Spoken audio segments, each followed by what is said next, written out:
Magdi-DIY na naman ako. Itong lace na to maganda kasi ang ano niya ba, ang masaya sa mata. Design to dati ng damit ko. Tinanggal ko kasi hindi ko siya bet. So ang plan ko is I will cut here, no? Ay guntingin ko ran. Yan.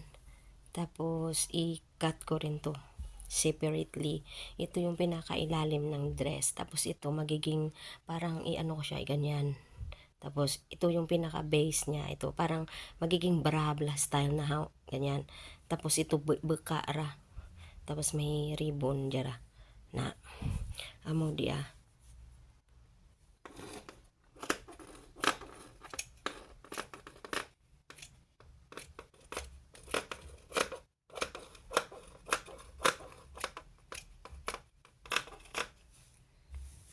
Ayan.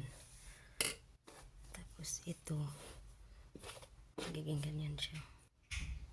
Yeah, see? Ganyan siya.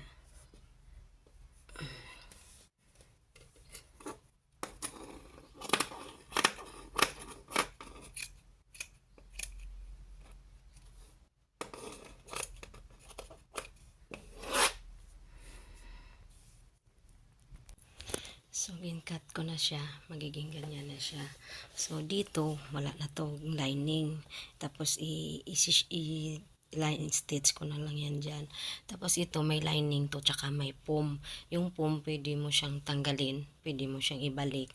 Kunwari, pag gusto mo lang na pang 90s lang siya, pang tulog lang siya, pwede na yun na wala na siyang pads. Pero kung gusto mong lumabas at mag-shawl ka or cardigan or leather jacket, it's up to you. Pwede mo siya ipanglabas. So, ang string nito, actually ito hindi totally niya to ribbon. Parang example lang sa video what this look like. Tapos, yun.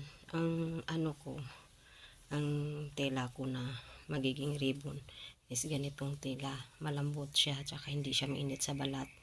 Ito yun. Kaya, parang magiging ganyan siya. Cute na.